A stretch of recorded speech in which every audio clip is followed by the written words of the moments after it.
대림절 넷째 주일 아침 우리가 오늘 함께 생각해 볼 성서의 주제는 임마누엘입니다. 임마누엘은 하나님이 우리와 함께 하신다 하는 뜻의 히브리어입니다. 임마누엘, 하나님이 함께 하신다는 이 사상, 이 믿음 위에 성서의 모든 골격이 지어진다고 할 수도 있겠고, 기독교 신학의 많은 상상력이 바로 이 꿈의 못자리라고 할 만한 사상에서 비롯된다고도 말할 수 있을 것입니다. 임마누엘에 관한 성서의 이야기는 두 곳에 나옵니다. 이사야서 7장, 마태복음서 1장, 오늘 우리가 읽은 본문 내용입니다.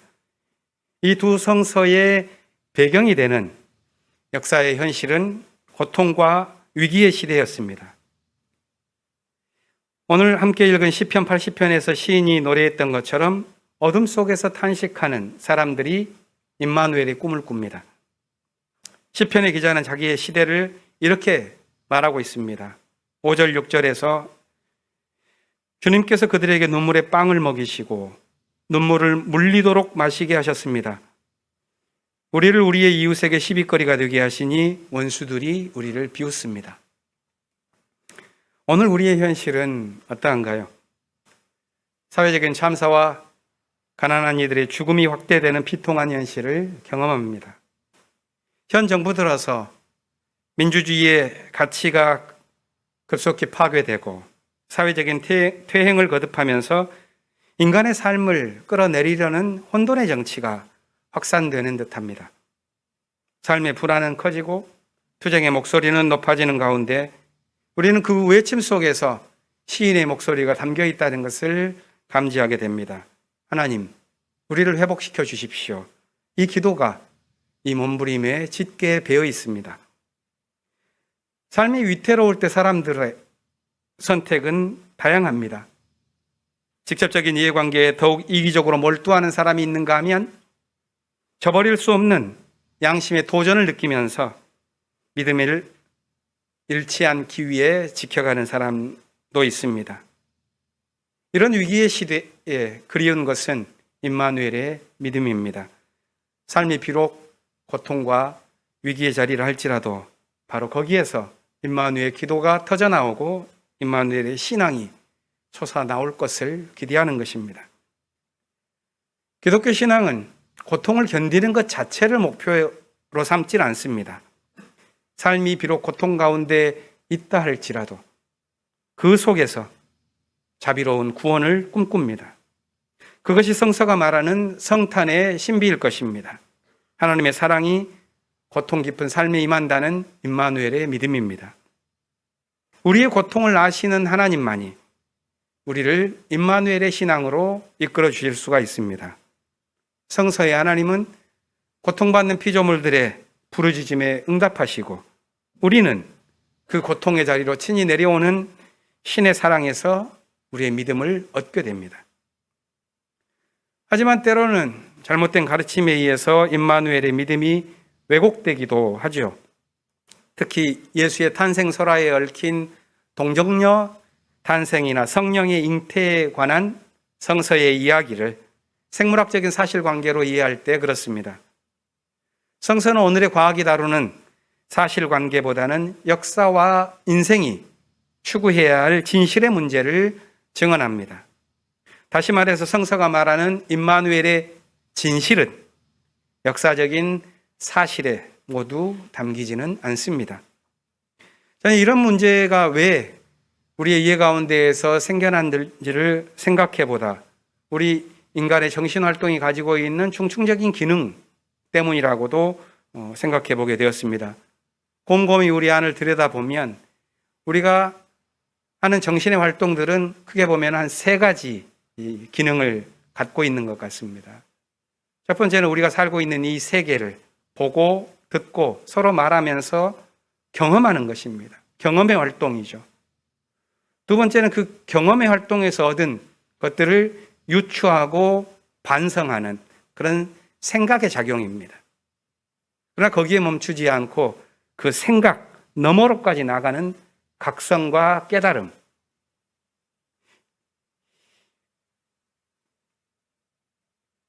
이런 복잡한 운동을 하는 우리의 이해 속에서 첫 번째 이 경험과 생각, 이것은 우리가 보고 접하는 사실에 착안하는 활동이지만 마지막에 그 깨달음은 그 사실을 넘어서서 진실을 얻고자 하는 마음의 각성에서 비롯됩니다.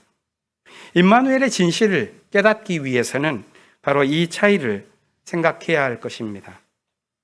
우리가 경험하는 현실은 사실과 다를 때가 많습니다. 현실 경험에서 굴절된 사실을 올바로 파악하기 위해서는 과학이 필요하죠. 그런데 실제로 일어난 사실에 모든 진실이 담기지 않습니다. 그래서 사실과 진실의 무게를 재는 철학도 필요합니다. 그런데 더 나아가서 그 진실에 가닿기 위해서 사실을 초월해내는 종교의 가르침과 훈련 또한도 삶에 필요합니다. 임마누엘의 진실에 얻기 위해서는 이러한 도약과 행진, 그 깨달음이 중요할 것입니다. 여러 곳에서 접하는 현대의 심리학은 우리의 마음의 문제를 보라고 말을 하지요. 불안과 동요, 초조의 원인이 되는 자아의 그 경험 요인을 밝혀내려고 애씁니다. 그런데 종교는 그것과는 좀 다릅니다. 그 심리학적인 자아의 자기중심적 태도 자체를 문제시할 때가 많습니다. 심리학은 자아 발달을 추구하기 위해서 자신의 자아를 확장하고 강화하는 일들을 합니다. 그러나 종교는 오히려 그것을 자아의 집착이라고 말할 것입니다. 종교마다 가는 길은 다를 수가 있지만 진리를 추구하는 목표는 거의 다르지 않다고 봅니다. 불교가 수행을 통해서 이루려고 하는 깨달음이든 기독교가 절대자와 온전한 사랑의 관계에서 얻으려고 하는 하늘의 은총이든 모두 자기 경험과 생각 너머에서 열리는 진리의 길을 추구합니다. 경험과 자기 생각의 메인 자아에서 벗어나라, 이것을 요구하는 것입니다. 자기 경험과 생각을 주도하면서 마음속에서 마치 조종자 역할을 하고 있는 그 마음속의 해설자, 그를 침묵시킨 순간에야 온전한 자유와 진리, 순수함과 깨달음의 빛이 비친다고 말을 합니다. 성서가 가리키는 임마누엘의 사건은 고통의 세상에 임하는 자비로운 선물이지만 그것은 단지 고통 속에서 얻은 경험과 생각을 만족시키는 것은 아닙니다. 임마누엘의 사건은 깨달음을 얻는 마음에 비로소 확연해지기 때문입니다. 오늘 우리가 생각해 볼 문제가 바로 이 지점입니다.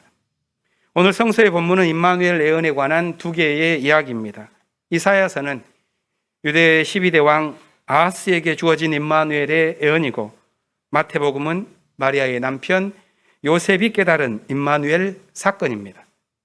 이 두 이야기는 불안한 위기 상황에서 태어났습니다. 하지만 그 같은 상황 속에서도 서로 다른 결과를 보여줍니다. 이사야가 전하는 임마누엘 예언의 배경에는 다윗 왕조의 불안과 두려움, 공포가 자리 잡고 있습니다. 왕국이 남북으로 분단되어서 약 200년가량 흘렀을 때 20살의 나이로 남왕조의 왕이 된 아하스는 전쟁 상황을 맞게 되었습니다.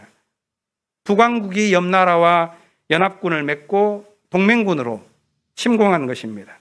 성서 기록을 보면 기원전 734년경에 이루어진 이 침공이 그다지 성공적이지는 않았던 것 같습니다. 그런데 남왕국의 왕 아하스는 큰 두려움에 빠져서 그 문제를 해결하기 위해서 더욱 큰 제국의 힘, 외세의 힘을 빌려서 해결하고자 했습니다. 결과적으로 10년이 지난 후에는 북왕국은 패망하게 되었고 남왕국도 제국의 위성국으로 몰락하는 사태를 맞게 되었습니다. 오늘 본문은 이런 상황 속에서 임마누엘의 예언이 어떻게 작동하는지를 보여줍니다. 아하스는 자신이 처한 현실에 두려워했습니다. 그때 하나님께서 말씀을 들려주십니다. 너는 주 너희 하나님에게 징조를 보여달라고 부탁하여라. 이 말을 들은 아하스는 그 목소리를 거부합니다. 아닙니다. 나는 징조를 구하지도 않고 주님을 시험하지도 않겠습니다. 이런 대답을 합니다. 아하스의 이 대답, 주님을 시험하지도 않겠다는 말, 나는 징조를 구하지 않겠다는 말, 이것은 자신이 믿음이 충분하고 또 이미 하나님을 믿는 그 순수함이 담긴 말처럼 들리지만 실제로는 영적인 실패에서 비롯된 것이라는 것을 맥락을 보면 알 수 있습니다. 그는 두려움에 휩싸여서 무언가를 붙들고 싶었지만 정작 그 믿음이 필요할 때는 주님을 시험하지 않겠다 하면서 사태를 비틀었던 것입니다. 깨달음이 없는 자기 기만의 지식이었습니다. 이것을 본 이사야 예언자가 비판하죠. 다윗 왕실은 들으십시오. 당신은 백성의 인내를 시험하는 것으로만으로 부족하여 이제 하나님의 인내까지 시험해야 하겠습니까? 그런 다음에 주어진 말씀이 임마누엘의 예언입니다. 주님께서 친히 다윗 왕실에 한 징조를 주실 것입니다. 보십시오. 처녀가 잉태하여 아들을 낳을 것이며 그가 그의 이름을 임마누엘이라고 할 것입니다. 다윗 왕조에게 주어진 이 임마누엘의 예언은 회복의 내용이 아니었습니다. 북쪽 연합군의 땅은 모두 황무지가 되고 남한국 역시도 이제까지 겪어본 적이 없는 재난이 될 것이라는 예언이었습니다. 이사야가 전한 임마누엘의 예언은 하늘의 선물이 되기보다는 심판이 되었고 아하스가 걸었던 두려움과 불신의 길에서 접했던 이 임마누엘의 예언은 회복의 기회가 아니라 폐허의 징조가 되고 말았습니다. 그렇게 아하스의 비극으로 시작된 임마누엘의 예언은 수세기가 흘러서 재탄생합니다. 마태복음이 들려준 임마누엘의 예언은 요셉의 꿈속에서 시작됩니다. 이 이야기는 시작부터 위태로웠습니다. 요셉은 약혼자 마리아가 같이 살기도 전에 아이를 가진 것을 알게 되었는데 그는 의로운 사람이었기 때문에 약혼자에게 부끄러움을 주지 않으려고 가만히 파혼하고자 했습니다. 그런데 조용히 파혼을 통해서 문제를 해결하려고 했었던 그의 계획이 뜻대로 되지 않았습니다. 꿈에 천사가 나타나 말을 해주자 요셉은 더욱 큰 고민에 빠졌겠죠. 천사는 요셉에게 두려워하지 말고 마리아를 아내로 맞으라고, 태중의 아이는 성령으로 잉태된 것이라고, 그가 장차 자기 백성을 구원할 사람이 될 것이라고, 무엇보다도 이 모든 일이 예언자 이사야가 일러준 임마누엘의 사건이라고 일러줍니다. 요셉은 이 예언을 어떻게 들었을까요? 그는 물론 현대인과 같이 과학적인 사실관계를 따지지는 않았을 것이라고 생각됩니다만 그 역시도 큰 번민에 빠졌을 것이라고 생각합니다. 어쩌면 자신의 삶이 엉망으로 헝클어져 버린 이 상황에서 무언가를 선택하는 일은 쉽지 않았을 것입니다.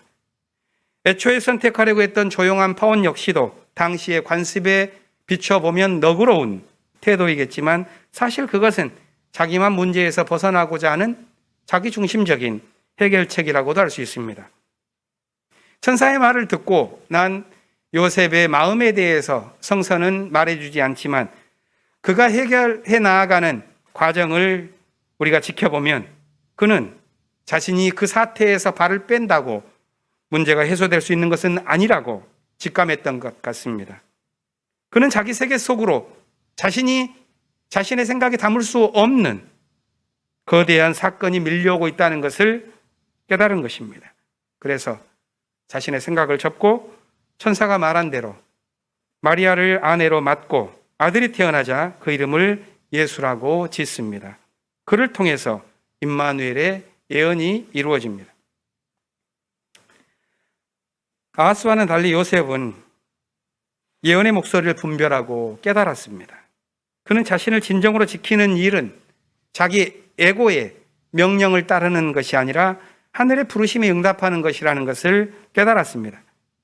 그는 자신의 삶의 고귀함을 지켜내는 길, 그것을 하늘의 부르심 속에서 찾았습니다. 자신의 가장 깊은 열망, 그것을 하늘의 부르심 안에서 발견하고자 했습니다. 요셉의 이런 모습은 숱한 아이러니와 모순으로 얽힌 세계 속에서도 우리가 바라볼 수 있는 인간의 가능성을 보여줍니다. 자신의 궁극적인 대답을 자신이 쏟아내야 할 궁극적인 물음 속에서 발견하는 것이요, 그 물음에 가장 깊은 곳에서 하나님의 부르심을 듣는 것입니다. 20세기 초중반까지도 교리주의로 그 신학적인 길이 헝클어졌던 가톨릭 교회가 바티칸 공의회를 거치고 난 다음에 다음과 같은 사목헌장을 여러 가지를 써내는데 거기에서 나온 인간의 이해는 이렇습니다. 인간은 양심의 깊은 곳에서 법을 발견한다. 이 법은 인간이 자신에게 부여한 법이 아니라 오로지 인간이 거기에 복종하여야 할 법이다. 그 소리는 선을 사랑하고 악을 피하도록 부른다. 이 법에 복종하는 것이 바로 인간의 존엄이며 이 법에 따라 심판을 받을 것이다. 양심은 인간의 가장 은밀한 핵심이며 지성소이다. 거기에서 인간은 홀로 하나님과 함께 있고 그 깊은 곳에서 하나님의 목소리를 듣는다. 기독교 신학이 함께 공유할 수 있는 이 인간에 대한 이해를 생각해 본다면 대림절의 주제인 임마누엘의 이야기는 단지 하늘에서 내려오는 설화적인 사건이 아니라 하나님께서 우리를 부르시는 실존적인 초대라는 것을 이해하게 됩니다. 임마누엘의 사건은 자기를 둘러싼 경험 세계에 대한 분별, 이것만이 아니라 자기 안에서 들려오는 부르심, 우리를 운명으로 부르는 내적인 목소리, 그것에 귀 기울일 때 임마누엘의 사건은 우리 안에서 확연해질 것입니다. 바울이 로마인에게 보낸 편지를 보면 그 서두에 반복하는 단어가 있습니다. 그것은 부르심을 입었다는 단어입니다. 바울은 편지를 시작하면서 이렇게 말하지요. 그리스도 예수의 종인 나 바울은 부르심을 받아서 사도가 되었습니다. 그리고 이어서 6절과 7절에서 편지를 받는 사람들에게 이렇게 말합니다. 여러분도 예수 그리스도의 부르심을 받은 사람이 되었습니다. 임마누엘의 은총을 베푸시는 하나님은 우리를 부르십니다. 기독교 영성가로서 깊은 영향을 주었었던 토마스 머튼은 우리가 구원을 찾는 길이란 보이지 않는 마음속 깊은 곳에서 들려오는 목소리를 듣는 것과 다르지 않다, 이렇게 말을 합니다. 이 부르심을 듣는 것이 우리가 대림절을 지나는 동안 생각해 보아야 할 우리의 과제입니다. 우리 내면에는 여러 목소리가 있죠. 그 가운데는 어두운 상처가 뱉어내는 목소리도 있습니다. 그런 점에서 신앙의 분별이 필요합니다. 부르심이라는 것은 단지 우리의 의식 안에서 이루어지는 심리학적인 게임이 아니기 때문에 그렇습니다. 하나님의 부르심은 고통의 세상에 주어지는 것이지만 또한 그것은 자신이 이 세상과 어떻게 만나고 있는지를 깨달은 가운데에서 분명해집니다.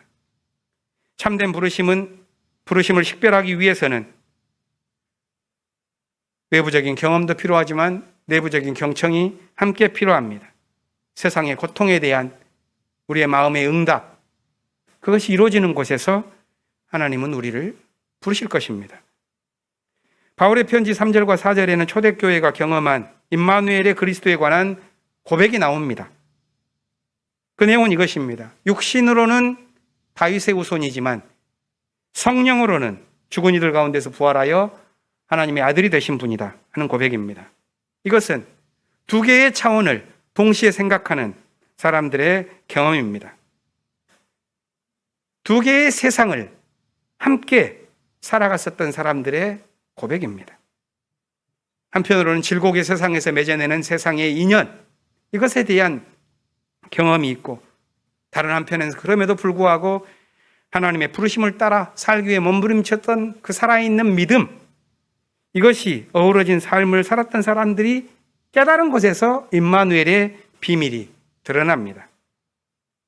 하나님이 함께 하시는 임마누엘의 세상이란 하나님과 피조물이 함께 하는 공동체의 모습을 띠게 됩니다. 따라서 우리가 살아가는 이 세상에서 개인주의라는 것은 하나님의 뜻에 벗어나는 것이요, 공동체를 추구하는 것은 우리의 버릴 수 없는 목표가 됩니다. 공동체를 추구하는 삶은 늘 양면적입니다. 공동체의 삶이란 환대의 공간이면서 동시에 환멸의 공간이기 때문입니다. 타인의 선의까지도 이기심으로 흡수해버리는 그런 관계, 그것마저도 견뎌내지 않으면 공동체는 결코 세워질 수 없습니다. 우리 세계는 여전히 그 고통을 견뎌가면서 하나님의 부르심을 얻기 위해서 갈망합니다. 그리스도의 강림, 임마누엘의 은총은 고난의 역사에 존재하는 영원한 가능성의 목소리로 성서는 우리에게 전해줍니다. 가능성이라는 것은 현실에 감춰진 비밀이죠. 임마누엘의 믿음은 거룩한 탄생을 기다리는 삶 속에서 솟아나는 위대한 진실을 기대합니다. 인간 삶의 모든 불완전함, 모든 불의에도 불구하고 하나님이 이 땅에 오신다는 믿음이 바로 그것입니다.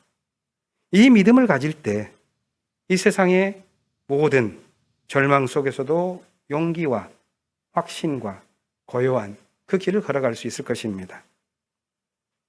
성탄을 기다린 우리 모두의 마음에 바로 이러한 임마누엘의 은총이 가득하기를 기원합니다. 침묵으로 기도합시다.